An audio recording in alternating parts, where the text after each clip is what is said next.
What is up, everyone? So today we have a new project. We are going to upgrade the diff cover on the front of the Dodge truck. Now the reason we're doing this is so the oil is easier to change, so you don't have to pop the diff cover every time to do it, and it adds a little bit more capacity, nicer cover, looks, yada yada. First, let's take a look at the diff cover before we go install this. So Brown Santa came a little early this year. Okay, so the reason for this cover versus a Mag High-Tech, which I have on the rear of the truck, is because the 2008 specific trucks have a steering issue, and to fix the steering issue, you upgrade the steering. And because the steering gets bigger, the front cover clearance between the tie rod, draggling tie rod, between the tie rod and the cover become much closer. So the Mag High-Tech cover may or may not fit. Now I didn't want to do any grinding on a $300 cover or grinding on the tie rod. So this company claims that theirs adds a half quart capacity of oil, and then on top of that gives you clearance for everything, and you don't have to grind or massage anything into place. On top of that, you still get your fill port and your drain port, so you don't have to pull the diff cover off. Without further ado, let's get this opened up.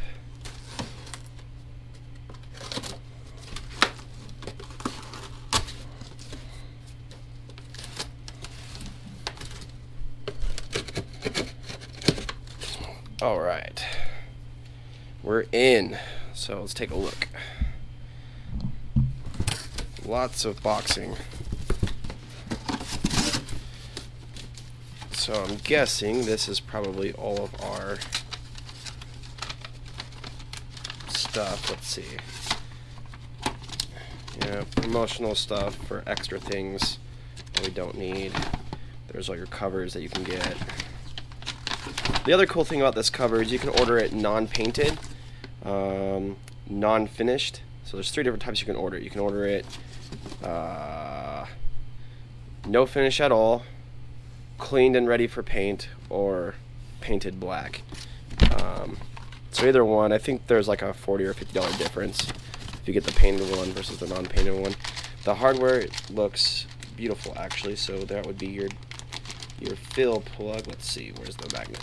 Yep, so that would be the fill plug right there. So that would be the fill plug. Pretty standard looking. This would be the drain plug, and this is nice. So not only does it have the magnet, but it has a copper washer, which is nice because that will help it seal. And this looks to be made actually. Doesn't look standard. The threading I'm sure is, but the head on that's a pretty meaty head. That looks like that was milled to me. Gold plug. Interesting. And then various other hardware and bolts. These are cap bolts. I actually prefer these versus the hex head bolts, the square ones like the drain plug there. I prefer these. They look nicer. They're easier to get on and off. I mean, if you're off-roading like I am into Jeeps, so hardcore off-roading, these, if you shave off one side, you can still get something in there to grab these. Whereas, and they fit in holes better. They fit in tight spots better, which is nicer and easier to get out. Whereas if you have like a cap bolt with you use a traditional socket, some of those diff covers come real close and are real hard to get in and out. So these are much nicer, and they're stainless steel and all that jazz and everything. So yeah, those are nice. Okay, so the hardware looks pretty good. I'm happy with that. What else we got in here? Stickers, a letter with the actual torque rating, which is nice. Tells you what to do. This is nice. Don't need all the directions, but I like that they give you the torque figures and the fact that you don't have to go online to find them, which is nice. Okay, so more sticker thing, free t-shirt if you do something for them. Cool. Now on to this.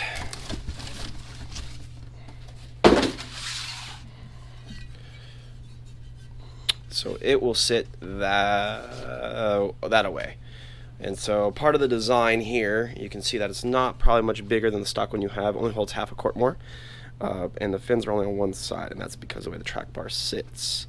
You can order it with this port tapped if you want a temperature sender there, but why would you, unless you just want to do it for shits and giggles. Let's see, PML, that looks like the serial number. That's where they're out of, 201 West Beach Avenue, Inglewood, CA 90302, made in USA. It is nice. This surface has been machined. It is clean. It's very, it's light, but it feels like, feels like it's well made. Look how thick that flange is. That is a nice cover. Then a lube blocker. If you've never seen one of these before, I actually do recommend them. For the longest time, I thought, no, we'll just stick with RTV. But if you have stock covers, or honestly, they're just better. They really are. I always liked gaskets, but axles stopped coming with gaskets for a while, so they have the little lube blocker printed in there. So it's a material gasket with, looks like an aluminum layer in there, and then it has a, looks like 3 beads of some sort of silicone or something to help seal. So they do very well. I do like them. So we will be installing that. Alright, so here we are under the truck. So you can see this flange here, which holds your steering stabilizer, right? There is not a whole lot of room in here. We move you up here so you can see. Everything is pretty tight in there.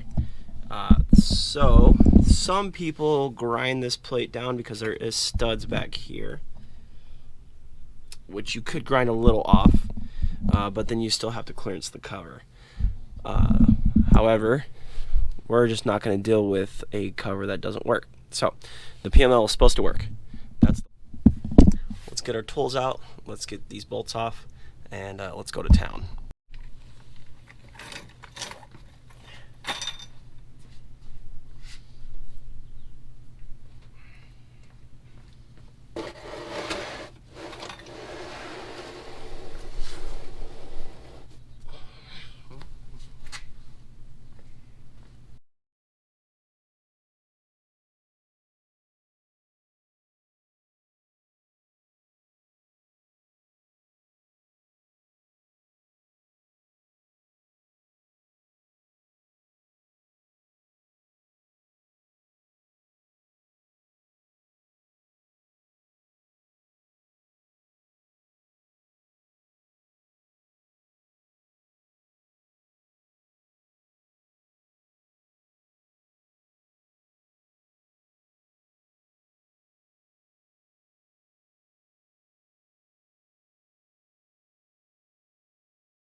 Okay, so here's the setup. The cover's all installed. It's not torqued down. Basically, you just put the cover up there with the gasket and hand tighten all the bolts. So nothing's torqued down, they're all hand tightened. To get these top bolts actually in with a torque wrench, the setup is to jack up by the frame, and I had to put a wood block because my jack's not big enough. So when you jack it up, that gives you enough clearance from the track bar here to get around this. Now the other way to do this is to put the truck on a lift so the axle droops. So now what we do, we stick our torque wrench in here, and conveniently, if you buy a lube blocker gasket, they will show you a pattern, a torque pattern of what they want you to do. So you just follow that torque pattern. So here we go. Alright everyone, so we got it all done. We got the diff cover installed from PML. Let's take a final look and show you what it looks like. There she is, all pretty and installed. Pretty easy install once you've done it. Little few tricks that I showed you at the beginning. A jack under the frame on that side to push this track bar up. Helps give you clearance around the cover to get the bolts in and out. Mine only took 3 quarts of oil. Everything seems like real high quality, very well made. I'll put a link in the description to the actual cover for you guys to look at. Hey guys, that's it for today. Thank you for watching. Like, comment, subscribe. Hope you like the diff cover. I think it'll be good. I'll give an update if anything bad happens. I don't think it will. That's it for this video, guys. Thank you for watching. Like, comment, and subscribe.